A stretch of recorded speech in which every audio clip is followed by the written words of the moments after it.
ఉత్తరప్రదేశ్లోని అయోధ్యలో నిర్మితమైన రామ మందిరానికి భక్తులు పోటెత్తారు.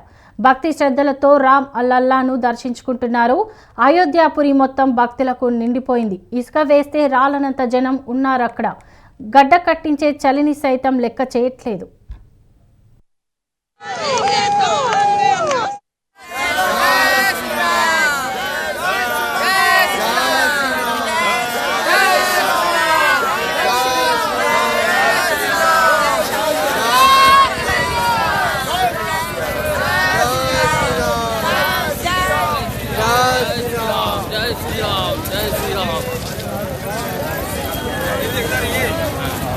जय जय श्री राम, जय जय श्री राम।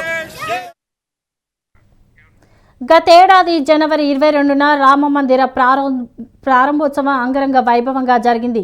కోట్లాది మంది హిందువుల ఆరాధ్య దైవం శ్రీరామచంద్రుడి జన్మస్థలమైన అయోధ్యలో ఆయన కొలువుదీరిన రోజు. నగుమోముతో బాలరాముడిగా కనుల విందుగా భక్తులకు దర్శనమిచ్చాడు. జనవరి 22న మధ్యాహ్నం 12:29 ప్రాణ ప్రతిష్ఠ ప్రక్రియ ఆరంభమైంది. 12:31 పూర్తయింది. 86 సెకండ్ల వ్యవధిలో ఈ కార్యక్రమాన్ని ముగించారు అర్చకులు.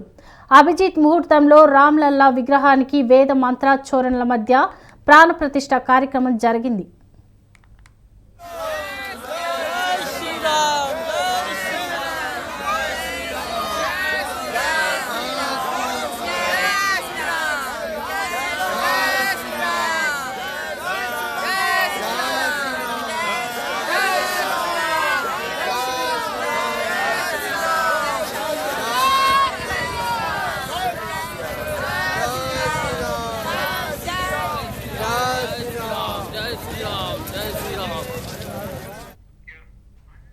ప్రధానమంత్రి నరేంద్ర మోదీ చేతుల మీదుగా ఈ ప్రక్రియ జరిగింది.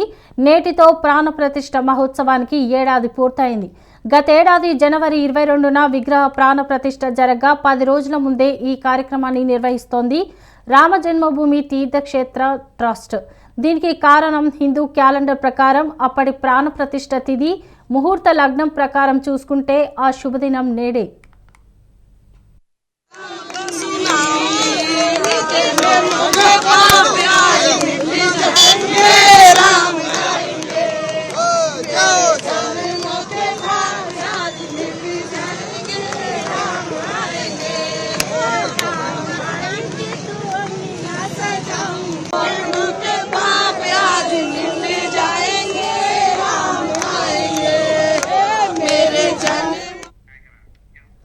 అయోధ్యలో రాముడి ప్రాణ ప్రతిష్ఠ ఏర్పాటై ఏడాది అయిన సందర్భంగా దేశం నలుమూలల నుంచి వచ్చిన భక్తులతో అయోధ్య నిండిపోయింది.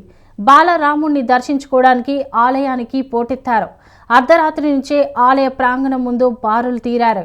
6 డిగ్రీల చలిని సైతం లెక్క చేయకుండా ఆ బాలరాముడి దర్శనం కోసం క్యూ కట్టారు. తెల్లవారుజామున 4 గంటలకు ఆలయ గేట్లు తెరవగా ఆ ప్రాంతమంతా జనసంద్రంగా మారిపోయింది.